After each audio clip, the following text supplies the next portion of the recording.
Hey everyone, it's Kate from Sleep Time Consulting, and today I am going to talk about dummies. So I've been thinking about kind of the next topics to talk about, and this came up with one of those ongoing conversations about dummies because they can be a bit of a contentious thing, and I will hold my hands up and say my two kids both had dummies. With my daughter, I was like, no, not going to have a dummy. I'm going to hold off. I'm going to, keep it kind of simple, and we're going to make sure that, the dummies aren't going to be there because I didn't want her to be the one with the dummy. And then I realised that actually it had a role to play. And then with my son, we kind of followed that through, and he also had a dummy. So my two kids both had dummies. So I'm putting it out there.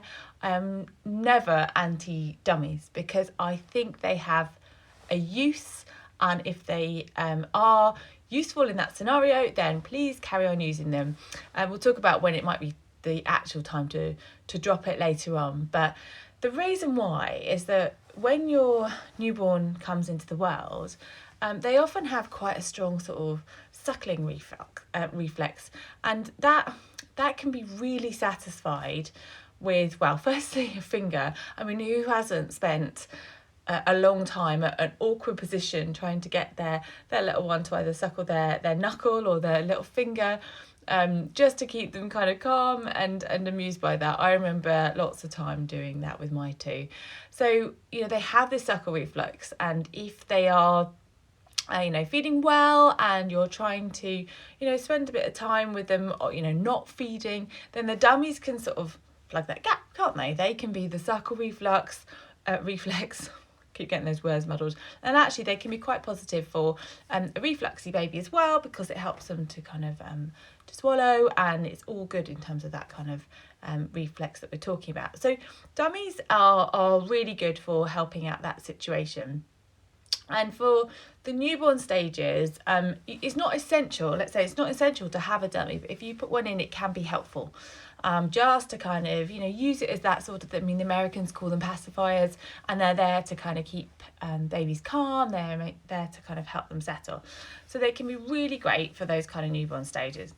And I would advise you, if you have got a little one under 6 months, to have a look at the NHS and the Lullaby Trust advice around dummies, because there is some talk about kind of keeping them in a sleep situation up until 6 months. Now, do your own research on this, because the advice has sort of changed a little bit over the years. It used to be do not remove a dummy. It's now a little bit more kind of woolly. So anything I'm about to say is probably taking into account that you've read that information, and I will tag that and perhaps share it into my stories, and also on the email as well that I'm going to send out with all of this. So the reason why I'm kind of mentioning that, because there comes a point of which dummies aren't brilliant, and that point normally is when you start to have conversations around sleep not improving. So I'm probably here talking about perhaps like post that sort of 4 month mark, heading up to sort of 6 months. It can happen a lot later on as well. And this can be down to any age, and we're talking any age at all. The dummy being the thing that got them to go to sleep, and then it falls out and they can't find it. And so therefore they call out to get someone to help them to find it, even if they found it themselves. So you could have a baby that's absolutely able to find, like, to search around in their sleep space for that dummy, put it back in again, and they can wake up and call out because it's had gone, and now it's they found it again, but they need to tell someone about it. And it's a communication thing. And the thing that we're talking about here is the kind of the action of the sleep cycle. So you've got dummy in, start of the sleep cycle, they go round the sleep cycle, at the end of the sleep cycle they wake up, which is normal and natural.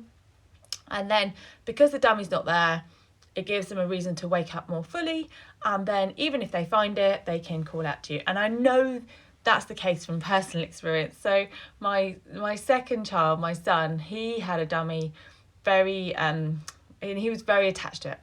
My daughter, not so much, about 9 months, she just dropped it herself. My son had it up until just over 2. And that was the reason he caused us so many sleep problems. It was the dummy falling out. The dummy would fall out, he would find it, but he'd want to tell us that it had fallen out and even that he'd found it. And he'd be up for an hour in the night at that age telling us that he'd lost his dummy.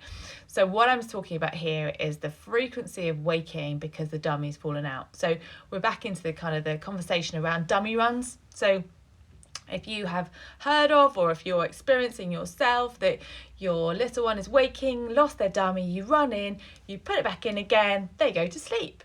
Great. Until you have to do it again and again and again.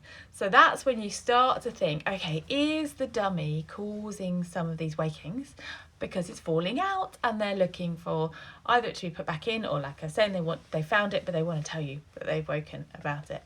And so you can do things. I mean, you can do things. I've heard great stories which are quite amusing about putting dummies all around their cot. So one idea I think is a rainbow of dummies around their head when they go to sleep, and then they can find them. Brilliant. The other one is helping them to put it back in themselves. So you want to, rather than giving them the dummy, you can hand it to them but encourage them to put it into their mouth themselves. So they're doing it, and that becomes more about their reliance on the dummy, not reliance on you giving them the dummy. So it's a slightly subtle shift. So you can do things like that. You can scatter them around the cot. It's not great to kind of have them tied up to anything because that can cause a kind of a risk factor, so consider that.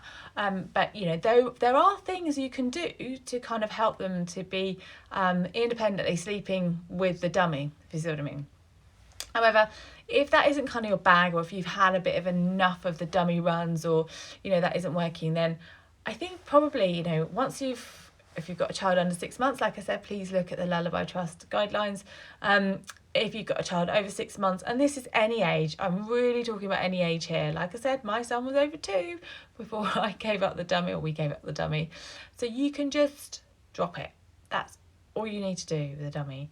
I remember when we were considering what to do about this dummy, and we're thinking, well, let's cut a hole in it. And it's just the most useless thing because they're used to that sucking. They're used to that sucking. If you cut a hole in the end of the dummy, they don't get anything from it. So it's almost like it's pointless.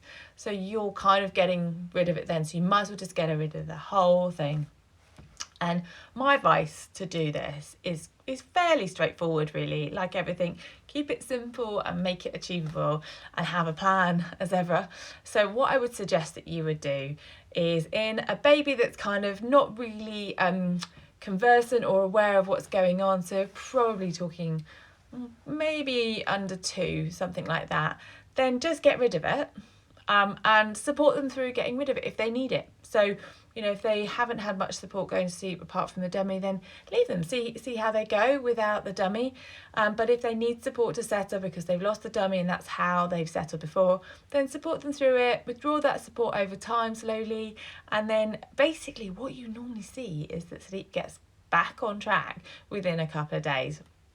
Now, if you've got an older child, so we're talking about one here that is older and can be more aware of what's going on, perhaps it's the child that's kind of will hunt down around the house for the dummies and knows the hiding places, or do kind of just really, really want one, then talk to them about it, have the conversation, think about kind of maybe writing a letter to the dummy fairy, maybe think about sending it off to the new babies. Those sort of things can really help to kind of firm up in their mind what's kind of the plan, basically. And so if you can get them on board with it all, then you can do that. So you can send it off to the dummy fairy, even put it in the post box. And I'm laughing because I always imagine that how many postmen have found at the bottom of their post box kind of dummies to the dummy fairy, and perhaps not any further address on there. But you can do that, and you can make it an event, and so you're buying your child into it. You can replace it with a toy.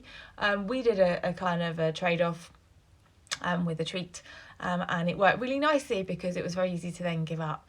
But maybe don't do what I did, which was basically, I was very attached to the dummies, and this is kind of my final point, in that the children will give them up really easily, and if you support them through them, within a few days it will not be a problem anymore. It's often us parents that are the ones that really hold on to them, and that was definitely me maybe my husband as well, because I put them in an envelope and I hid them. And we didn't need to go and find that envelope again, because actually he did really well. But I did find it 6 months later, hidden at the bottom of a box of toys, and I put them there just in case. So I suppose what I'm trying to say, my final kind of thing here, is really have the confidence to do it.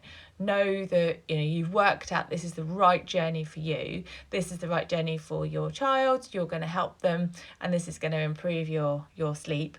And do it. Just let go of them and let them do it. And it will be okay, I promise. And if it's not, I'm always here to support you. So yeah, that was my kind of chat about dummies today. I hope it was helpful. I'm going to be back talking about more sleep topics. If there's anything you want me to cover, then please just send me a message and I will put it on the list to talk about. But have a lovely rest of the day, and I will chat to you soon. Take care. Bye bye.